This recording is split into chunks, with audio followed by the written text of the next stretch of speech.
Assalamualaikum warahmatullahi wabarakatuh. Salam sejahtera bagi kita semua. Shalom, Om Swastiastu, Namo Buddhaya, salam kebajikan. Kami dari kelompok 1 ingin memaparkan materi tentang subjek hukum internasional yang beranggotakan Diva Duana, Aura Casabinari, almarhumah Anissa Sofiana, dan Tiara Zahrani.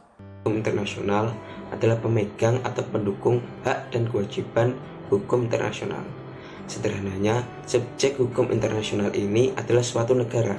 Anggapan ini muncul karena adanya keadaan hukum internasional yang selalu menggambarkan hubungan antar negara. Namun pada perkembangannya, subjek hukum internasional ini bukan hanya sebuah negara, melainkan ada banyak yang lainnya. Syarat subjek hukum internasional.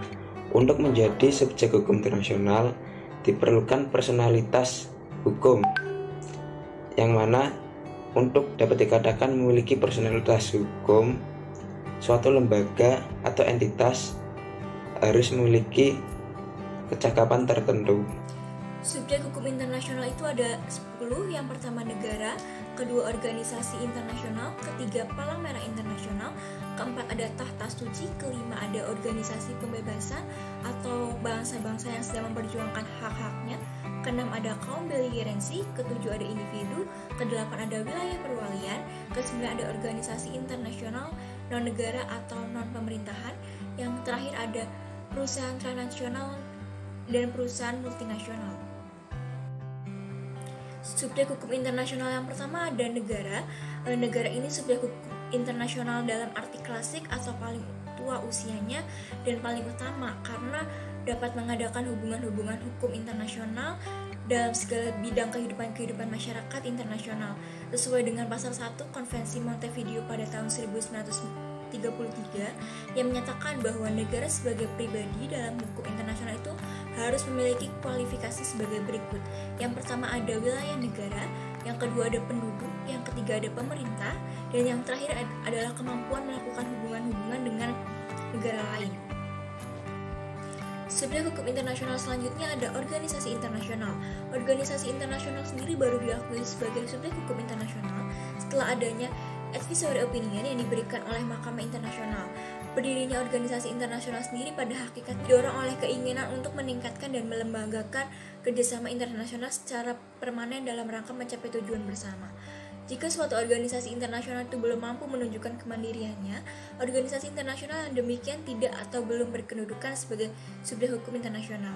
Kemudian ada karakteristik organisasi internasional. Karakteristik organisasi internasional itu ada 2. Yang pertama adanya perjanjian-perjanjian yang dibentuk oleh negara-negara.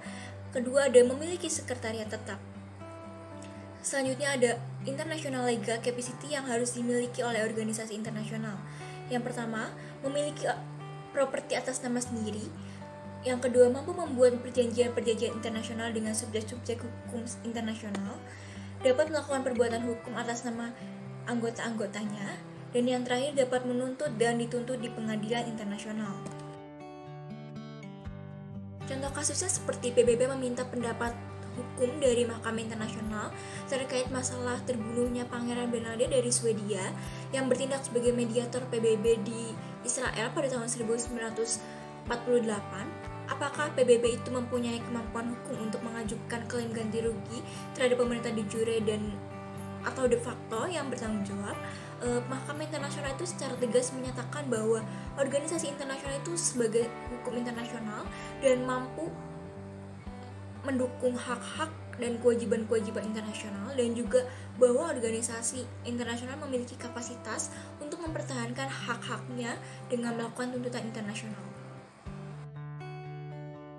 Selanjutnya adalah Palang Merah Internasional atau yang dikenal dengan ICRC, International Commission of Red Cross, adalah subjek hukum internasional yang bersifat terbatas yang lahir karena sejarah, yang kemudian kedudukannya diperkuat dalam perjanjian-perjanjian dan konvensi-konvensi Palang Merah.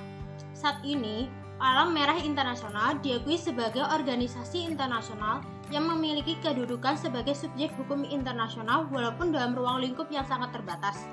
Palang Merah Internasional berkedudukan di Jenewa, Swiss. kedudukannya tidak terlepas dari peranannya dalam memberikan pertolongan korban Perang Dunia I dan II. Walaupun sebagai organisasi non-pemerintah, Palang Merah Internasional telah memberikan kontribusi yang besar pada pembentukan Konvensi Jenewa 1949.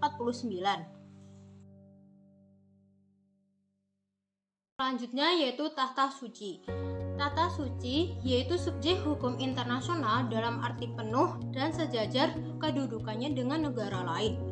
Perjanjian Lateran pada tanggal 11 Februari 1929 antara Roma dan Tahta Suci yang isinya adalah mengembalikan sebidang tanah di Roma kepada Tahta Suci dan memungkinkan didirikannya negara Vatikan.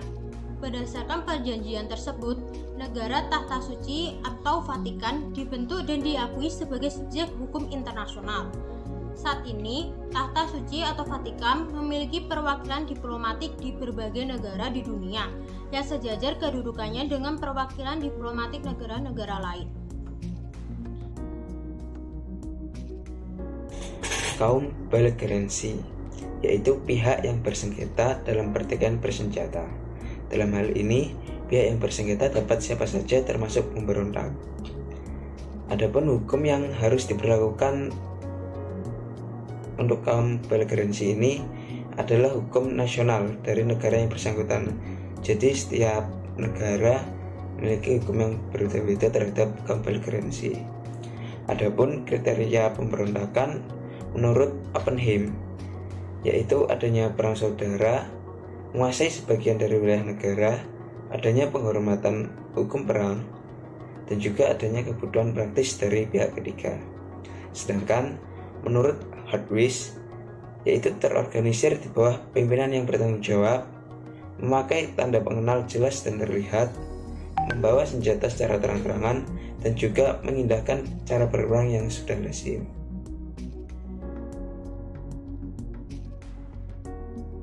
Organisasi pembebasan atau bangsa yang memperjuangkan haknya.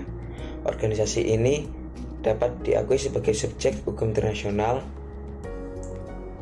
namun sifatnya hanya sementara, yakni selama mereka memperjuangkan cita-cita dan tujuannya.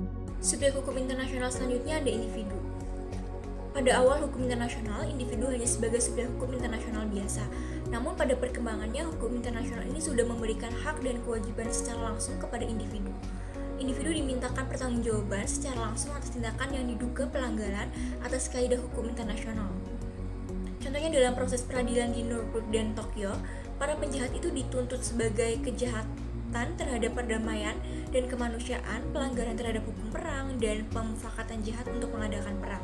Dengan adanya peradilan tersebut, maka seseorang langsung bertanggung jawab atas kejahatan perang yang dilakukan. Subjek hukum internasional selanjutnya ada wilayah perwalian. Wilayah perwalian ini bermula dari sistem wilayah mandat pada masa LBB. Wilayah mandat adalah bekas wilayah dari negara yang kalah Perang Dunia Pertama yang ditempatkan di bawah mandat negara yang menang. Digolongkan sebagai subjek hukum internasional didasarkan pada sistem PBB. Selanjutnya yaitu organisasi internasional non-negara. Organisasi ini biasa disebut LSM atau Lembaga Swadaya Masyarakat. Walaupun didirikan berdasarkan hukum nasional, tetapi dapat mendirikan cabang di berbagai negara. Dengan demikian, organisasi ini merupakan suatu jaringan internasional dengan bidang kegiatan dan aktivitas yang lintas batas negara.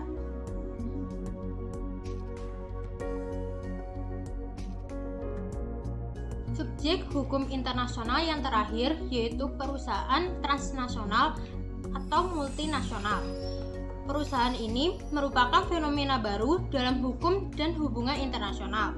Dalam beberapa hal, negara bahkan juga organisasi internasional mengadakan hubungan secara langsung dengan perusahaan transnasional yang melahirkan hak dan kewajiban internasional.